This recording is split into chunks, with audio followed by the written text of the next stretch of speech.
ऋत्विक मूळचा महाराष्ट्रातील एका छोट्या शहरातला तरुण. कला आणि निर्मितीची आवड असल्यामुळे त्याने कपड्याचे डिझायनिंगचे उच्च शिक्षण घेण्यासाठी थेट पंजाबमधील अमृतसर येथील एका नामांकित विद्यापीठात प्रवेश घेतला होता. घराच्या पासून शेकडो मैल दूर राहून तो तिथे हॉस्टेलमध्ये आपले दिवस घालवत होता. शिकता शिकता त्याचे दिवस जात होते, पण सणासुदीच्या काळात घराची आठवण येणे स्वाभाविक होते. ऑक्टोबरचा महिना संपत आला होता आणि संपूर्ण देशभरात दिवाळीची लगबग सुरू झाली होती. विद्यापीठाने दिवाळीनिमित्त 3 दिवसाची सुट्टी जाहीर केली. हॉस्टेलमधील बहुतांश मुले आपल्या घरी जाण्याची तयारी करू लागली. ऋत्विकने मनात हिशोब केला. अमृतसरवरून महाराष्ट्रात घरी जाण्यासाठी ट्रेनने किंवा बसने प्रवास केला तर जाण्या येण्यात 2 ते 2.5 दिवस जाणार होते. म्हणजेच ज्या दिवशी तो घरी पोहोचणार त्याच्याच दुसऱ्या दिवशी त्याला परतीचा प्रवास करावा लागणार होता. एवढ्या लांबच्या प्रवासात सुट्टीचा पूर्ण वेळ फक्त धावपळीतच वाया गेला असता. त्यामुळे त्याने अत्यंत जड अंतकरणाने ऋत्विकने यावेळी घरी न जाता हॉस्टेलमध्येच राहण्याचा निर्णय घेतला. त्याच्या खोलीत राहणारा त्याचा जिवलग मित्र सुमित हा अमृतसरचा स्थानिक रहिवासी होता. सुमितच्या घरी दिवाळीची मोठी तयारी सुरू होती. जेव्हा सुमितला समजले की ऋत्विक सुट्ट्यामध्ये हॉस्टेलमध्येच एकटा राहणार आहे, तेव्हा त्याने ऋत्विकला आपल्या घरी येण्याचा प्रचंड आग्रह केला. सुरुवातीला ऋत्विकने नम्रपणे नकार दिला. तो म्हणाला, "अरे सुमित, नको यार. सणासुदीच्या दिवसात तुमच्या घरात मी उगाच पाहुणा म्हणून कशाला येऊ? तुमच्या कौटुंबिक आनंदात माझ्यामुळे उगाच अडचण नको." पण सुमित ऐकण्याच्या मनस्थितीत नव्हता. तो ऋत्विकचा हात धरून हक्काने म्हणाला, "ऋत्विक, चल ना यार, काही अडचण येणार नाही. तू आल्याने आमचे घर काय लहान होणार आहे का? आणि असेही नाही की माझ्या घरात तुला झोपायला जागा मिळणार नाही. माझ्या आईवडिलांनाही आवडेल. एका मित्राला सणाच्या दिवशी असा एकटा हॉस्टेलमध्ये सोडू शकत नाही." सुमितचा तो आपुलकीचा आणि जिव्हाळ्याचा आग्रह पाहून ऋत्विकलाही मनातून गहिवरून आले. हॉस्टेलच्या त्या शांत निर्जीव खोलीत एकटे राहण्यापेक्षा मित्राच्या कुटुंबासोबत 3 दिवस घालवणे नक्कीच बरे पडेल, असा विचार करून तो शेवटी राजी झाला. त्याच दिवशी संध्याकाळी सुमितला आणि ऋत्विकला नेण्यासाठी सुमितच्या घरची मोठी गाडी हॉस्टेलच्या मुख्य दारासमोर येऊन उभी राहिली. दोघांनी आपापल्या बॅगा गाडीच्या डिक्कीत ठेवल्या आणि ते घराच्या दिशेने निघाले. अमृतसर हे एक मोठे आणि ऐतिहासिक शहर असल्यामुळे दिवाळीच्या काळात बाजारपेठांमध्ये आणि रस्त्यावर अभूतपूर्व गर्दी होती. सुमितचे घर आणि विद्यापीठ तसे एका तासाच्या अंतरावर होते, परंतु रस्त्यावरील प्रचंड ट्रॅफिकमुळे त्यांना पोहोचायला तब्बल 2.5 तास लागले. गाडी जेव्हा सुमितच्या भव्य बंगल्यासमोर थांबली तेव्हा घराची सजावट पाहून ऋत्विक थक्क झाला. संपूर्ण घराची रोषणाईने न्हावून गेले होते. गाडी थांबताच एक अत्यंत देखणी तरुण मुलगी धावत बाहेर आली आणि तिने आनंदाच्या भरात सुमितला घट्ट मिठी मारली. ती सुमितची लहान बहीण रिया होती. त्यानंतर ऋत्विक गाडीबाहेर आला. सुमितने हसतमुख चेहऱ्याने रियाकडे पाहत म्हटले, "रिया, हा माझा रूममेट आणि सर्वात चांगला मित्र ऋत्विक. यावेळी आपली दिवाळी हा आपल्यासोबत साजरी करणार." रिया अतिशय सुंदर आणि आकर्षक होती. तिचे हसणे, तिचे बोलणे कोणाचेही मन मोहून घेईल असे होते. पहिल्याच नजरेत ऋत्विक क्षणभर तिच्या सौंदर्याकडे पाहतच राहिला. रिया अत्यंत आदराने ऋत्विकला म्हणाली, "ऋत्विक भाऊ, या ना आत. या वेळची दिवाळी आपल्या संपूर्ण कुटुंबासोबत साजरी करूया. तुम्हाला आमच्याकडे नक्की खूप छान वाटेल." घरात प्रवेश करताच दिवाणखान्यात सुमितचे आईवडील बसलेले होते. ऋत्विकने पुढे होऊन अत्यंत सुसंस्कृतपणे त्या दोघांच्या पाया पडून नमस्कार केला. ऋत्विकचे हे उत्तम संस्कार पाहून सुमितच्या आईवडिलांना खूप आनंद झाला. त्यांनी सुमितकडे पाहत मिश्किलपणे म्हटले, "सुमित, तुझ्या मित्राकडून काहीतरी शिक. तो किती समजूतदार आहे." वडिलांचे ते बोलणे ऐकून सुमितने हसत हसत आपल्या आईवडिलांचे आशीर्वाद घेतले. काही वेळ दिवाणखान्यातील सोफ्यावर बसून गप्पा मारत असतानाच आतून एक अत्यंत देखणी महिला हातात पाण्याचा ट्रे घेऊन बाहेर आली. ती सुमितची काकू सोनिया काकू होत्या. सोनिया काकूंचे व्यक्तिमत्व अत्यंत आकर्षक. त्यांची सडोल आकृती, गोरा वर्ण आणि चेहऱ्यावरील तेज पाहून ऋत्विक मनातून कमालीचा प्रभावित झाला. या घरातील सर्व स्त्रिया इतक्या रूपवान कशा? असा एक निराप्रद प्रश्न त्याच्या तरुण मनाला स्पर्श करून गेला. पाणी पिऊन झाल्यावर सुमितने ऋत्विकची ओळख त्याच्या मोठ्या भावाशी, रोहनशी आणि काकांशी करून दिली. घरात सर्वांचे आदरातिथ्य स्वीकारल्यानंतर सुमित आणि ऋत्विक आपले सामान ठेवण्यासाठी वरच्या खोलीत गेले. सुमितचे वडील कपड्यांच्या मोठ्या व्यवसायात होते, त्यामुळे घर अत्यंत प्रशस्त आणि आधुनिक सोयीसुविधांनी युक्त होतं। घरात एक मुख्य मास्टर बेडरूम होता, ज्याला बाथरूम जोडलेले होते, तर इतर 2 बेडरूममध्ये एक मोठे कॉमन बाथरूम होते। प्रवासामुळे आलेला थकवा घालवण्यासाठी ऋत्विक फ्रेश होण्याकरता बाथरूमकडे गेला।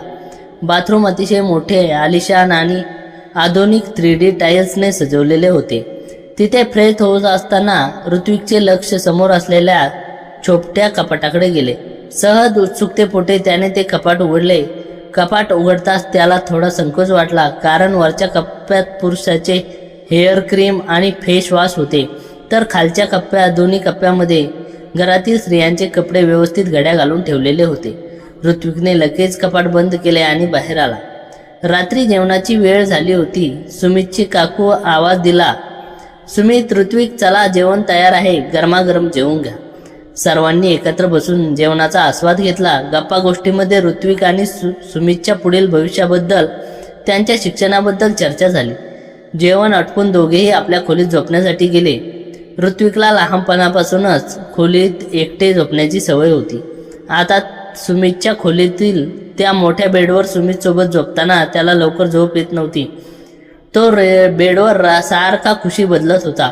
खोलीत किंचित उकाडा जाणवू लागल्यामुळे आणि मनात विविध विचारांचे चक्र सुरू असल्यामुळे त्याने विचार केला की काही वेळ बाहेर वरवंट्यात जाऊन रात्रीच्या त्या गुलाबी थंडीत थंड हवेचा आस्वाद घ्यावा।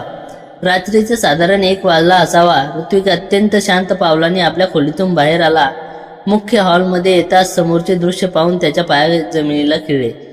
हॉलमधील मंद प्रकाशात त्याने पाहिले की सुमितची बहीण रिया ही तिच्या भावाच्या खोलीबाहेर अत्यंत शांतपणे उभी राहून काहीतरी वेगळ्या विचारात गुंग होती। तिचे लक्ष आजूबाजूला अजिबात नव्हते। ती तिथे उभी राहून खोलीच्या आत डोकावण्याचा प्रयत्न करत होती। साधारणतः 10-15 मिनिटे ती तिथेच उभी होती आणि ऋत्विक भिंतीच्या आडोशाने सर्व पाहत होता।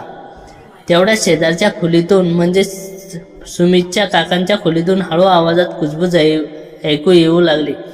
सुमितने हॉस्टेलमध्ये असताना ऋत्विकला सांगितले होते की त्याचे काका बऱ्याच दिवसापासून आजारी असायचे आणि घरातच विश्रांती घ्यायचे। त्या खोलीतून सोनिया काकूंचा आवाज येत होता। त्या आपल्या पतीवर, म्हणजेच त्या काकावर प्रचंड चिडल्या होत्या। सोनिया काकू अत्यंत उद्विग्न म्हणत होत्या, तुमच्या या सततच्या आजारपणामुळे माझे आयुष्य पूर्णपणे उद्ध्वस्त झाले आहे। मला दररोज स्वतःच्या नशिबाला दोष द्यावा लागतोय। तुमच्याकडून ना मला संसारात काही सुख मिळाले, ना मनाला शांती।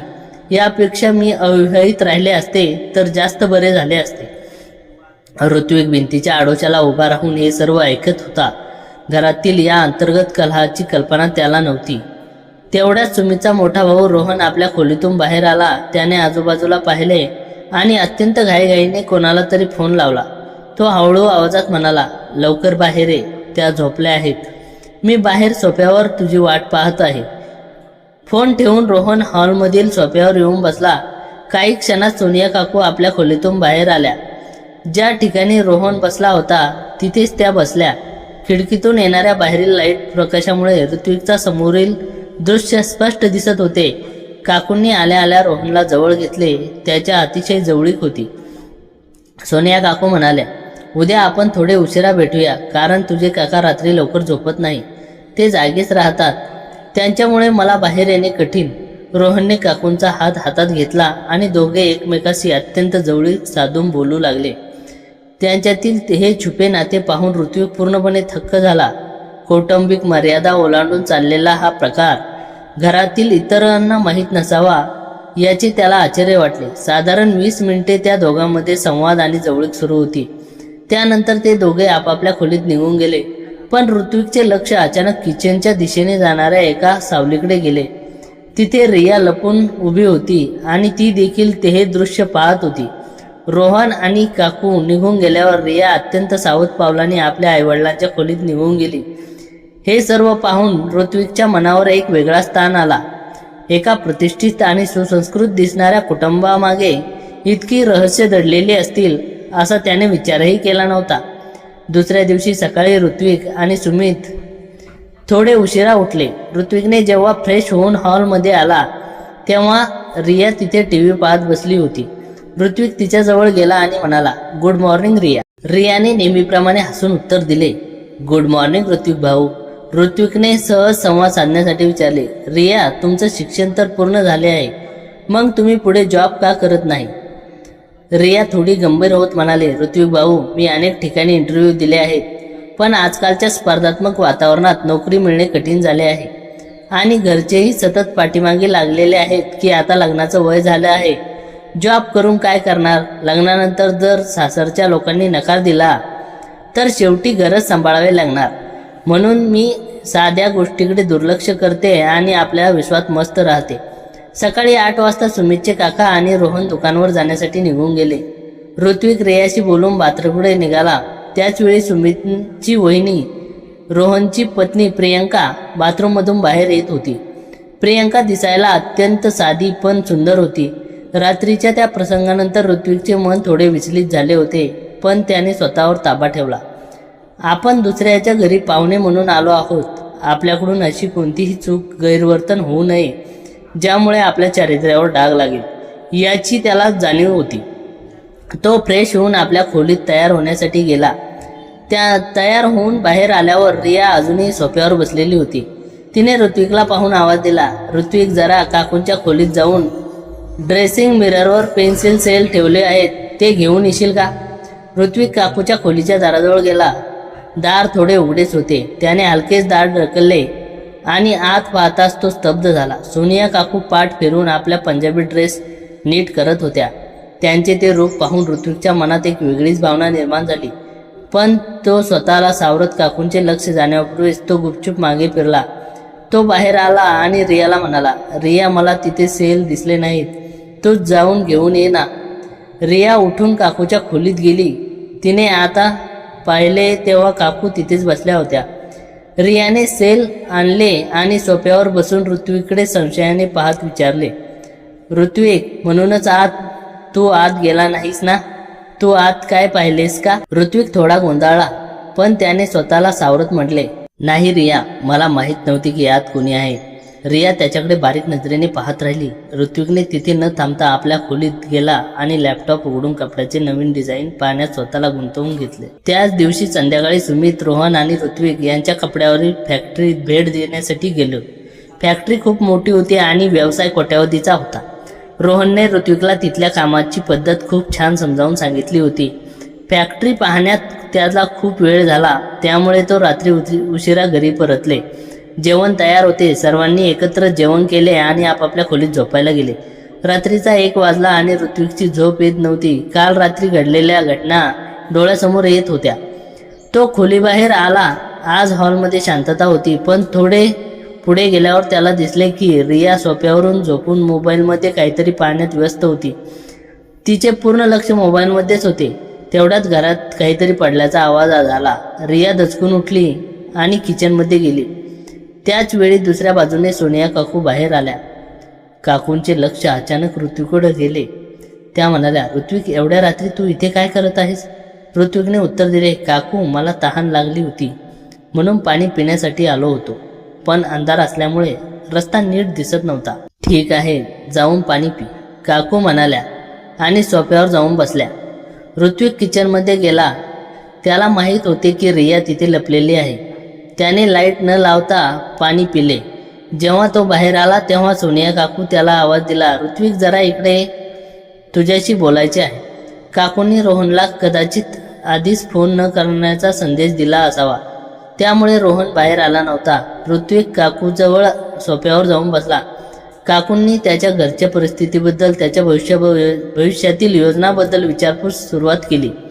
बोलता बोलता काकू म्हणाल्या, ऋत्विक, मग पुढे काय विचार आहे? लग्न कधी करणार आणि फक्त शिक्षणच करत राहणार?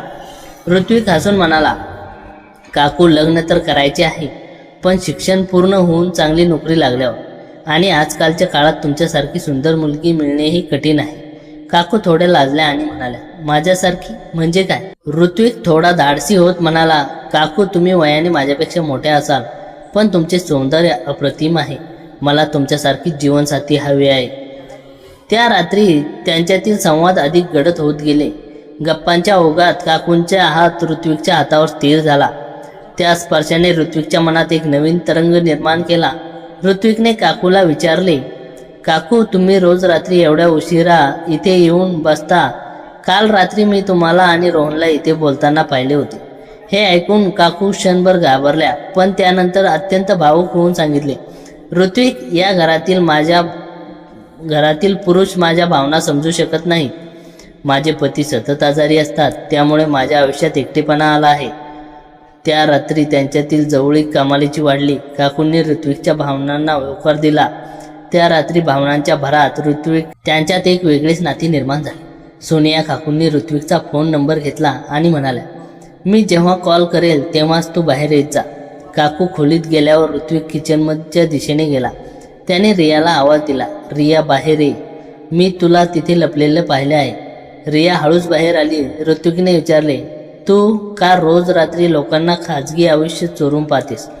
रिया म्हणाली, ऋत्विक, सुरुवातीला हे सर्व अनपेक्षित दिसलं, पण नंतर घरातील रहस्यांची मला सवय झाली. दिवाळीचा हा मुख्य सण संपला होता, पण ऋत्विकच्या आयुष्यात एक वेगळेच वळण मिळाले होते. आता त्याला सोनिया काकूंच्या आवडीसोबत घरातील आणखीन एक रहस्याचा सामना करावायचा होता. दुसऱ्या दिवशी रात्री नेहमीप्रमाणे सर्वजण झोपायला गेल्यानंतर ऋत्विक हॉलमध्ये आला. आज सोनिया काकूऐवजी तिथे रोहनची पत्नी प्रियंका वहिनी सोफ्यावर बसून रडत होती. तिचे रडणे पाहून ऋत्विकला राहवले नाही.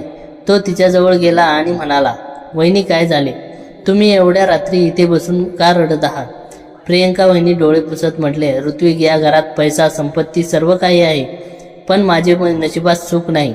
माझे पती रोहन माझ्याकडे लक्ष देत नाहीत. त्यांचे सोनिया काकूसोबत काय नाते आहे हे मला समजते, पण मी असहाय्य आहे. माझे आयुष्य पूर्णपणे एकाकी झाले आहे. तिची ती व्यथा पाहून ऋत्विकच्या तिच्याबद्दल खूप सहानुभूती वाटली. प्रियंका वहिनीने ऋत्विकचा हात धरला आणि म्हणाली, ऋत्विक, मला थोडे प्रेम आणि आपुलकी हवे आहे, जी मला या घरात कधीच मिळाली नाही. ऋत्विक आधी सोनिया काकूच्या जवळीत होता, पण प्रियंका वहिनीचे सौंदर्य आणि तिची अगतिकता पाहून तो स्वतःला रोखू शकला नाही. त्या रात्री प्रियंका वहिनीलाही तोच मानसिक आणि भावनिक आधार दिला ज्यांची तिला गरज होती. आता ऋत्विक अमृतसरच्या या घरात एका वेगळ्या चक्रात अडकला होता.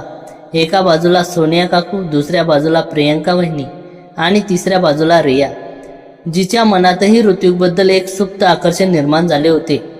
एका रात्री रियानेही ऋत्विककडे तिच्या भावना व्यक्त केल्या. ऋत्विकने स्वतःला विचारले की तो एकाच वेळी इतक्या नात्यात कसा सांभाळू शकतो, पण परिस्थिती अशी होती की कोणालाच नकार देऊ शकत नव्हता. दिवाळीच्या 3 दिवस सुट्ट्या संपल्या आणि ऋत्विक परत हॉस्टेलला आला, पण त्याचे आयुष्य पूर्वीसारखे राहिले नव्हते. सुमितच्या घरातील त्या 3 स्त्रिया, सोनिया काकू, प्रियंका वहिनी आणि रिया, यांच्या आयुष्यात ऋत्विकने एक अनपेक्षित जागा निर्माण केली होती. हॉस्टेलमध्ये आल्यानंतर त्याला नियमितपणे त्यांचे फोन येत असत. जेव्हा कधी घरात कोणी नसायचे तेव्हा ऋत्विकला आवर्जून घरी बोलावून घेत असे. मित्राच्या घरी फक्त 3 दिवसाची सुट्टी घालवण्यासाठी गेलेला ऋत्विक त्या घरातील विखुरलेल्या भावनांना आणि सुकुटलेल्या मनांना प्रेमाची शाश्वती देऊन आला होता. हे नाते योग्य की अयोग्य या विचारापलीकडे जाऊन सर्वजण आपापल्या परीने आयुष्यातील एकाकीपणा दूर करण्याचा प्रयत्न करत होते. अमृतसरच्या त्या भव्य बंगल्यातून ऋत्विकचे परत हॉस्टेलला आपल्या साध्या आणि खोलीत आला होता, पण त्याचे मन मात्र तिथेच रेंगाळत राहिले होते. दिवाळीच्या त्या 3 रात्रीच्या त्याच्या आयुष्यातील संपूर्ण गणितेच बदलून टाकली होती. एका छताखाली राहणाऱ्या 3 वेगवेगळ्या स्वभावाच्या आणि कमालीच्या रूपवान स्त्रिया त्याच्या आयुष्यात जणू अविभाज्य भाग बनल्या होत्या. दिवसभर विद्यापीठात डिझायनिंगचे लेक्चर चालू असतानाही ऋत्विकच्या डोळ्यासमोर सोनिया काकूचे ते रूप, प्रियंका वहिनीचा तो हळवा आणि आर्त स्पर्श आणि रियाच्या नजरेतील ते गूढ आकर्षण सतवत राहायचे. सुमित अजूनही नेहमीसारखा त्याचा चांगला मित्र होता, पण आता सुमितकडे पाहताना ऋत्विकच्या मनात एक सुप्त संकोच आणि हुरहुर असायची. हॉस्टेलमध्ये येऊन जेमतेम 2 दिवस झाले होते. नोव्हेंबरच्या सुरुवातीची थंडीची रात्र होती. ऋत्विक आपल्या बेडवर पडून लॅपटॉपवर काही डिझाईन्स पाहत होता. तेवढ्यात त्याच्या मोबाईलच्या स्क्रीन उजळली. स्क्रीनवर सोनिया काकूचे नाव चमकत होते. ऋत्विकने खोलीत सुमित झोपलाय की जागा आहे हे पाहिले. सुमित गाढ झोपेत होता. ऋत्विकने अत्यंत सावधपणे फोन उचलला आणि कानात हेडफोन घालून हलक्या आवाजात म्हटले, हॅलो काकू. पलीकडून सोनिया काकूचा तोच परिचित मधाळ आणि किंचित श्वास रोखणारा आवाज आला. ऋत्विक, काय करतो आहेस? माझी आठवण नाही येत का तुला? तू गेल्यापासून हे घर मला परत खायला उठले. आज घरात कोणीच नाहीये. सुमितने बाबा मित्राकडे गेलेत आणि रोहन फॅक्टरीच्या कामासाठी शहराबाहेर गेला. प्रियंका तिच्या खोलीत आहे आणि रिया तिच्या मैत्रिणीकडे गेली आहे. मी अगदीच एकटी आहे. येशील का मला भेटायला? काकूंच्या त्या आमंत्रणाने ऋत्विकच्या अंगात एक उष्ण तरंग उठला. त्याने दिलेली ती एकांताची हाक ऋत्विक नाकारू शकत नव्हता. त्याने घड्याळ पाहिले. रात्रीचे 10:30 वाजले होते. सुमितला काही संशय न येऊ देता ऋत्विकने हळूच आपले जॅकेट घातले. हॉस्टेलच्या वॉर्डनची नजर चुकून तो मागच्या गेटने बाहेर पडला आणि एका ऑटोने थेट सुमितच्या घराच्या दिशेने निघाला. रात्रीचे 11 वाजून गेले ते. संपूर्ण परिसर शांत होता. ऋत्विकने बंगल्याच्या मुख्य गेटजवळ येऊन काकूंना मेसेज केला. काही क्षणात बंगल्याचे छोटे दार हलकेच उघडले. समोर सोनिया काकू उभ्या होत्या. रात्रीच्या त्या अंधारातही त्यांचे सौंदर्य खुलून दिसत होते. त्यांनी एक मखमली गडद निळ्या रंगाची साडी नेसली होती. केस मोकळे सोडलेले होते आणि त्यांच्या शरीरातून येणारा तो मधाळ सुगंध ऋत्विकला वेड लावत होता. ऋत्विक आत येताच काकूंनी दाराची कडी लावून बंद केले. हॉलमध्ये फक्त एक 0 वॉटचा मंद पिवळा बल्ब जळत होता. काकूंनी काही न बोलता थेट ऋत्विकला आपल्या बाहूमध्ये घेतले. त्याची ती मिठी इतकी घट्ट होती की उत्कट होती की ऋत्विकचा श्वास क्षणासाठी रोखला गेला. ऋत्विक, मला तुझी खूप आठवण येत होती. त्या रोहनला फक्त स्वतःची भूक माहिती आहे. पण तू माझ्या मनाला आणि शरीराला जी शांतता दिलीस ती मी कधीच मिळाली नव्हती. काकू त्यांच्या गळ्यात हात टाकत म्हणाल्या. ऋत्विकने काकूच्या त्या सडोल आणि देखण्या आकृतीला आपल्या हाताच्या विळख्यात घेतले. सोनिया काकूचे वय जरी जास्त असले तरी त्यांची फिगर एखाद्या जिम्नॅस्टिकसारखी घट्ट आणि आकर्षक होती. ऋत्विकने हळूच आपले ओठ काकूंच्या गुलाबी गालावर आणि नंतर त्यांच्या मऊ ओठावर टेकवले. काकूंनी डोळे बंद करून ऋत्विकच्या त्या नवतरुण आणि उत्कट प्रेमांचा स्वीकार केला. त्या मंद प्रकाशात हॉलमधील त्या मऊ सोफ्यावर दोघेही एकमेकाच्या प्रेमात पूर्णपणे वाहून गेले. काकूंचा तो रेशमी स्पर्श ऋत्विकच्या शरीरात एक वेगळीच आग पेटवत होता. कपड्यांचे बंधन हळूहळू दूर सारत दोघांनीही एकमेकाच्या शरीराचा आणि मनाचा कण अनुभवला. सोनिया काकूंनी ऋत्विकला भरभरून प्रेम दिले आणि ऋत्विकनेही त्याच्या आयुष्यातील तो वर्षानुवर्षाचा एकटेपणा आपल्या उत्कटपणे पूर्णपणे पुसून टाकला. रात्र जशी जशी पुढे सरत होती तसे त्यांचे प्रेम अधिकच सखोल आणि तृप्त करणारे ठरत होते. जवळभर तासाभराच्या त्या सुंदर आणि थकवून टाकणाऱ्या प्रवासानंतर सोनिया काकू अत्यंत समाधानाने ऋत्विकच्या छातीवर डोके ठेवून बसल्या होत्या. तेवढ्यात अचानक वरच्या मजल्यावर कोणाच्या तरी पावलांचा आवाज आला. ऋत्विकने आणि काकूने दोघेही दचकले. काकूंनी घाईघाईने कपडे नीट केले आणि ऋत्विकला म्हणाल्या, ऋत्विक, कोणीतरी खाली येत आहे. तू पटकन त्या बाजूच्या गेस्ट रूममध्ये जाऊन थांब. मी पाहते कोण आहे. ऋत्विक आपले कपडे सावरत हॉलच्या कोपऱ्यात असलेल्या गेस्ट रूमकडे शिरला आणि दार थोडे उघडे ठेवून बाहेर पाहू लागला. वरून खाली येणारी व्यक्ती दुसरी कोणी नसून प्रियंका वहिनी होती. तिने पांढऱ्या रंगाचा एक साधा नाईट ड्रेस घातला होता, ज्यामध्ये तिचे साधे पण नितळ सौंदर्य अधिकच उठून दिसत होते. प्रियंकाने हॉलमध्ये येऊन सोनिया काकूकडे पाहिले. काकूंचा चेहरा आणि विस्कटलेले केस बरेच काही सांगून जात होते. प्रियंका हुशार होती. तिने हॉलमधील तो सुवासिक हवेचा गंध ओळखला. ती काकूच्या समोर उभी राहून किंचित हसली आणि म्हणाली, काकू, आज रोहन घरी नाही आहे ना? मग आज तुमची रात्र कशी काय रंगली? नक्कीच तो ऋत्विक इथे येऊन गेला आहे, बरोबर ना? काकू क्षणभर गोंधळल्या, पण त्यांनी स्वतःला सावरत म्हणले, प्रियंका, तू काय बोलते आहेस? प्रियंका वहिनी सोफ्यावर बसली आणि म्हणाली, काकू, माझ्यापासून काहीही लपवू नका.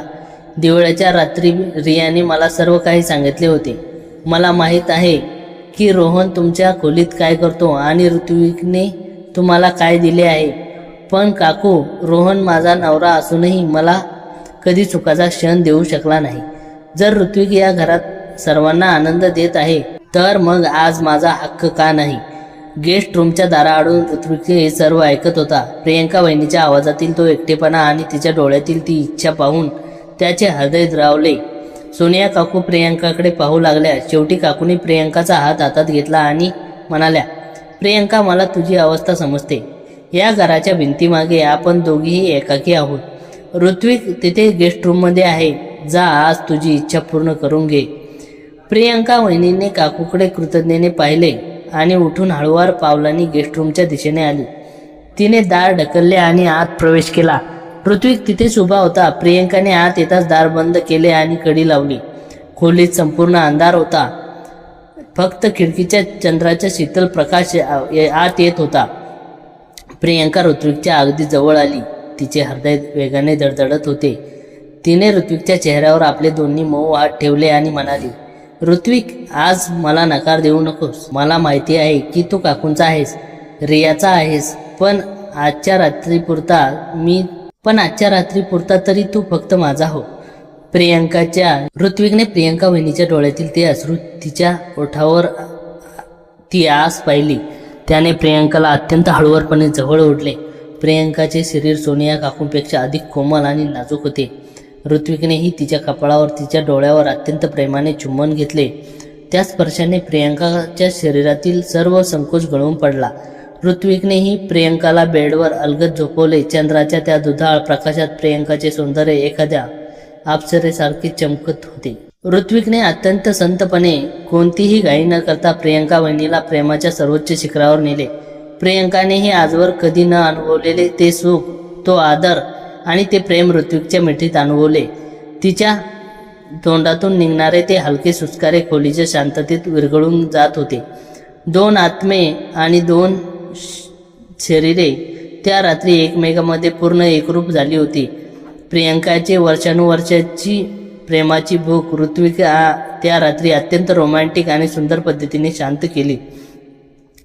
पहाटचे 5 वाजले होते. प्रियंका अत्यंत तृप्त मनाने आणि चेहऱ्यावर एक वेगळे हास्य घेऊन आपल्या खोलीत निघून गेली होती. ऋत्विक गेस्ट रूममध्ये बाहेर आला होता तेव्हा सोनिया काकू हॉलमध्येच तिची वाट पाहत होत्या. त्यांनी ऋत्विकला जवळ बोलवले, त्याच्या गालावर हलके चुंबन घेतले आणि म्हणाल्या, ऋत्विक, तू खरोखरच आमच्यासाठी देवदूत बनून आला आहेस. आता सुमित उठवायच्या आत हॉस्टेलला निघून जा. आणि हो, विसरू नकोस की पुन्हा फोन करेन. ऋत्विकची काकू निरोप घेताना आणि अत्यंत शांतपणे हॉस्टेलला परत आला. बेडवर पडताच त्याला गाढ झोप लागली. दुपारी जेव्हा तो उठला तेव्हा त्याला रियाचा मेसेज आला होता. ऋत्विक भाऊ, काल रात्री तुम्ही घरी आला होता ना? प्रियंका वहिनी आणि काकूंच्या चेहऱ्यावर आज जी चमक आहे ती मी कधीच पाहिली नव्हती. पण लक्षात ठेवा, पुढच्या वेळी तुम्ही जेव्हा याल तेव्हा पहिली रात्र माझी असेल. ऋत्विकने तो मेसेज वाचला आणि त्याच्या ओठावर एक मिश्किल हसू आले. एका सामान्य माणसासाठी एकाच वेळी 3 स्त्रिया सांभाळणे नक्कीच कठीण होते. पण ऋत्विकने रोबोट नसला तरी एक अत्यंत भावनाप्रधान आणि कलावंत माणूस होता. त्या तिघींचे त्याच्यावर असलेले हे निखळ प्रेम, उत्कट प्रेम नाकारू शकत नव्हता. अमृतसरच्या त्या शहरात हॉस्टेलच्या त्या खोलीत राहूनही ऋत्विक आता एका अद्भुत रोमॅन्टिक आणि रहस्यमय जगात जगत होता, जिथे प्रेमाची व्याख्या सामाजिक चौकटीच्या पलीकडे होत्या. अमृतसरच्या थंडीत आता आणखी भर पडली होती. ऋत्विकच्या आयुष्यात सोनिया काकू, प्रियंका वहिनी आणि रिया यांच्यासोबत सुरू असलेल्या गुप्त प्रेमाचा खेळ अत्यंत सुरळीत आणि उत्कट पद्धतीने सुरू होता. दर आठवड्याला किंवा सुमितच्या घरात नसताना ऋत्विक बंगल्यात जायचा आणि त्या तिघींच्या आयुष्यातील एकाकीपणा आपल्या प्रेमाने भरून काढायचा. पण म्हणतात ना, अतिशय शांत वाहणाऱ्या नदीच्या पोटातच सगळ्यात मोठं वादळ दडलेलं असतं. ऋत्विकला याची फुसटशीही कल्पना नव्हती की त्याच्या या सुखी आणि रोमॅन्टिक विश्वाला लवकरच भयानक सस्पेन्सचे ग्रहण लागणार आहे. नोव्हेंबरचा शेवटचा आठवडा उजाडला. एका शुक्रवारी सुमितने ऋत्विककडे सांगितले की ऋत्विक, या विकेंडला मी आणि माझे बाबा एका मोठ्या कपड्याच्या डीलसाठी दिल्लीला जात आहोत. रोहम भैया आधीच फॅक्टरीच्या कामात व्यस्त आहे. तू जरा विकेंडला आमच्या घरी चक्कर मारत जा. म्हणजे घरात फक्त लेडीज आहेत तर त्यांनाही थोडं बरं वाटेल. सुमित स्वतःहून दिलेले निमंत्रण म्हणजे ऋत्विकसाठी सुवर्ण संधीच होती. सुमित आणि त्याचे वडील शनिवारी सकाळी दिल्लीला रवाना झाले. रोहम भैया रात्री उशिरापर्यंत फॅक्टरीमध्येच थांबणार होता. ऋत्विक ठरल्याप्रमाणे शनिवारी संध्याकाळी सुमितच्या घरी पोहोचला. त्या रात्री एका घरात एक वेगळाच उत्साह होता. सोनिया काकू, प्रियंका वहिनी आणि रिया तिघींनी ऋत्विकसाठी त्याचा आवडता बेत केला होता. सर्वांनी एकत्र जेवण केले, पण जेवत असताना ऋत्विकला जाणवले की प्रियंका वहिनी वारंवार मोबाईलकडे पाहत होती आणि तिचा चेहरा किंचित फिकट पडला होता. ऋत्विकने तिला नजरेने विचारले, काय झाले? पण तिने नकारार्थी मान हलवून विषय टाळला. रात्रीचे 12:30 वाजले होते. रोहन भैया अजून फॅक्टरीतून परतला नव्हता. रिया तिच्या खोलीत झोपायला गेली होती आणि प्रियंका वहिनीही वरच्या मजल्यावर निघून गेले होते.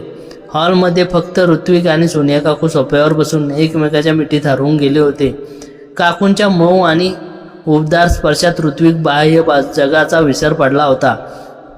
तेवढ्यात अचानक काकूंच्या मोबाईलवर व्हायब्रेट झाला. स्क्रीनवर कोणताही आयडेंटिटी नव्हती, फक्त एक अननोन नंबर दिसत होता. काकूंनी फोन उचलला, पण पलीकडून काही ऐकताच त्यांच्या हातातील मोबाईल थेट जमिनीवर पडला. त्यांची गोरापान चेहरा भीतीने पांढरा फटक झाला होता. काकू, काय झाले? कोणाचा फोन आहे? ऋत्विकने काळजीने विचारत मोबाईल उचलला, पण पलीकडून फोन कट झाला होता. काकू थरथरत्या आवाजात म्हणाल्या, ऋत्विक, कोणीतरी पुरुष होता. तो म्हणाला, सोनिया, रोहनच्या मागे आता ऋत्विकच्या मिठीत खूप मजा येते ना. उद्या सकाळी 10 वाजेपर्यंत 2 कोटी रुपये तयार ठेव, नाहीतर तुझा, रोहनचा आणि कॉलेजच्या पोराचा एकत्र बेडवरचा व्हिडिओ इंटरनेटवर आणि पतीच्या मोबाईलवर जाईल. हे ऐकताच ऋत्विकच्या अंगावर सरसरून काटा आला. त्याच्या पायाखालची जमीन सरकली. याचा अर्थ ज्याच्या या गुप्त नात्याची माहिती तिसऱ्या कोणाला तरी होती आणि तो व्यक्ती त्यांच्यावर पाळत ठेवून होता. पण काकू, घरात तर आपण अत्यंत सावध असायचो. कोणाला कसं समजणार? ऋत्विकने विचारले. तेवढ्यात वरून प्रियंका वहिनी धावत आली आहे. तिच्या हातात मोबाईल होता आणि ती रडत होती. काकू, संपले हो सगळं. मला एका अनोळखी नंबरवरून आमचे आणि ऋत्विकचे गेस्ट रूममधील फोटो आले आहेत. तो माणूस ब्लॅकमेल करतोय, 2 कोटी रुपये मागतोय. घरात एकच वेळी उडालेल्या या गोंधळाने ऋत्विक पूर्णपणे चक्रावून गेला. हे कोणते साधे प्रकरण नव्हते. हा त्यांच्या चारित्र्याचा, इज्जतीचा आणि ऋत्विकच्या संपूर्ण भविष्याचा प्रश्न होता. ऋत्विकने डिझायनिंगचे डोके आता वेगाने धावू लागले. त्याने स्वतःला शांत केले आणि म्हटले, काकू वहिनी, रडून काहीच होणार नाही.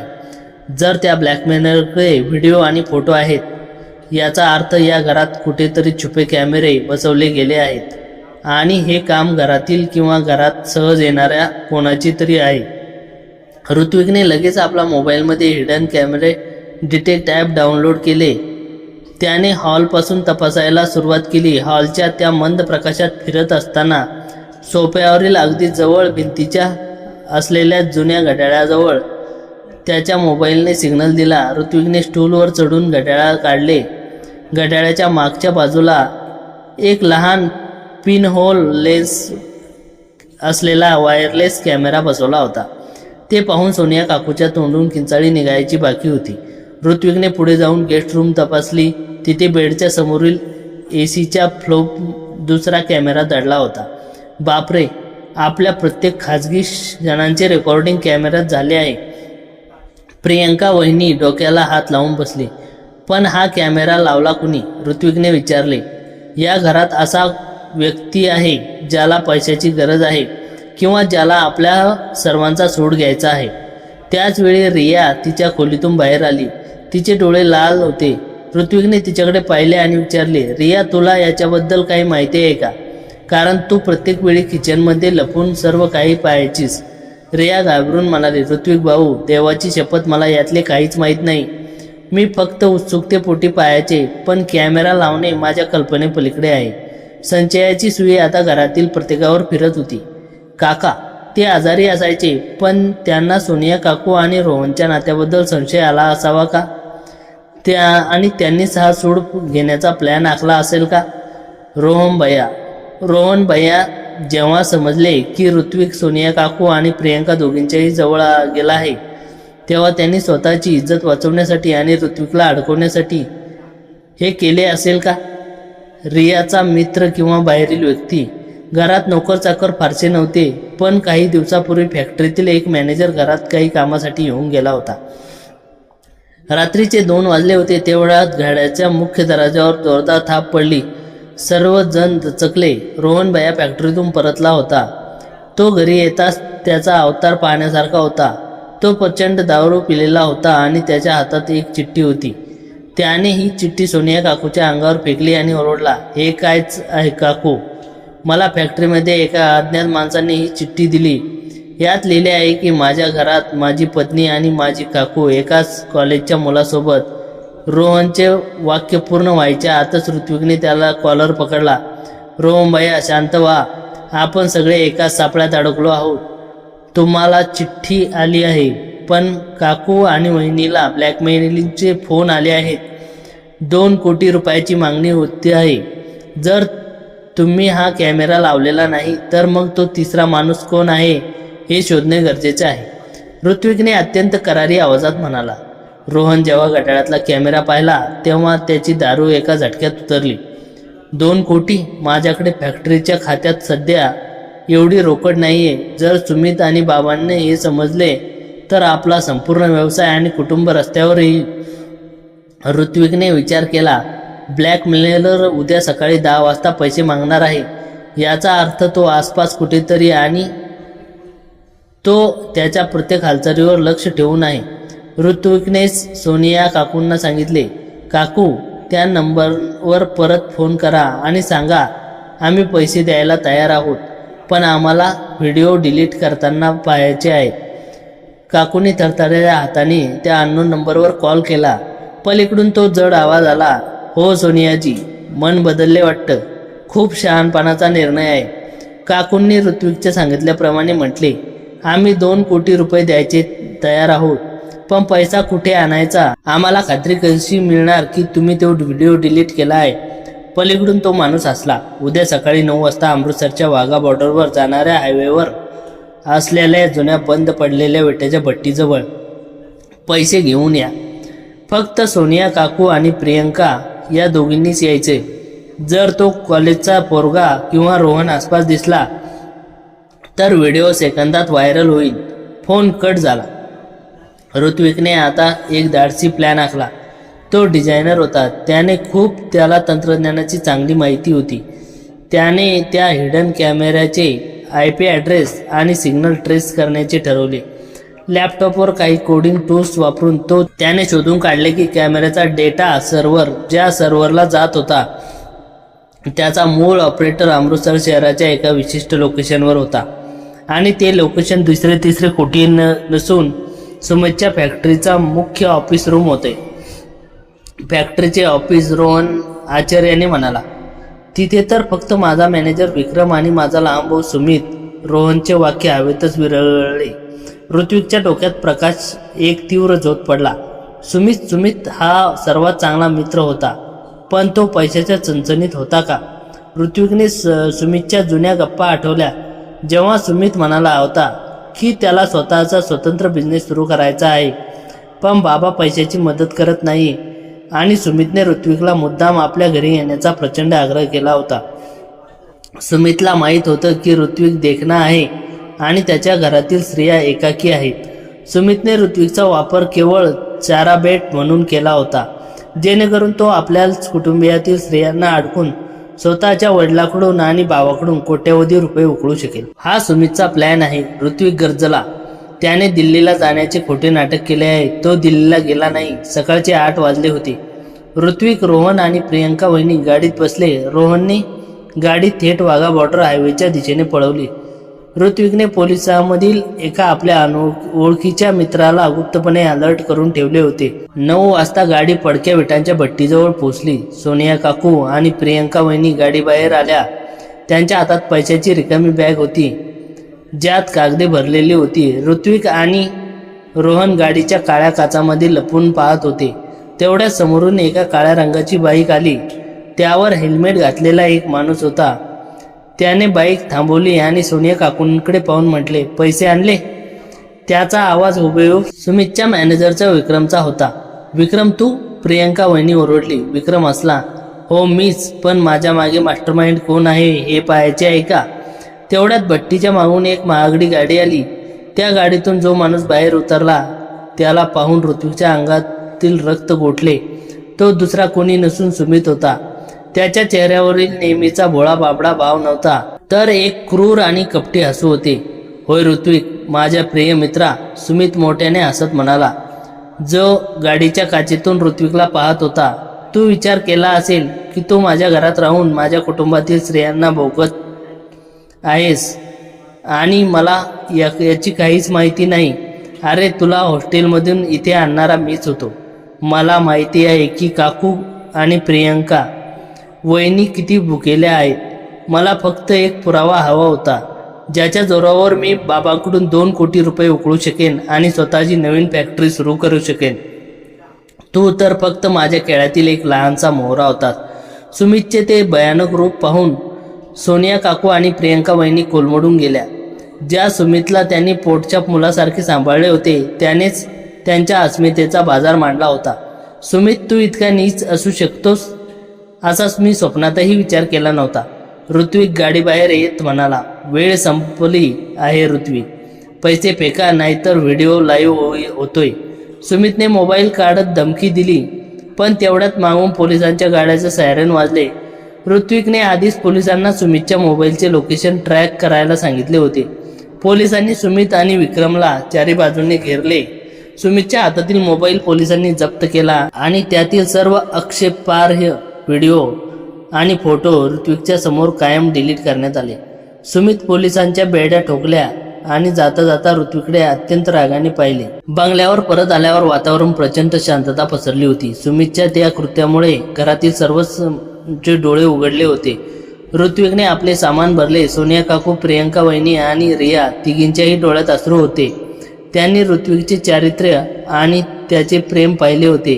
त्यांनी केवळ त्याच्या सुखच दिले नव्हते, तर आज इज्जतही वाचवली होती. ऋत्विक सुमितच्या घराबाहेर पडला. दिवाळी संपली होती. सस्पेन्सचा पडदा उठला होता.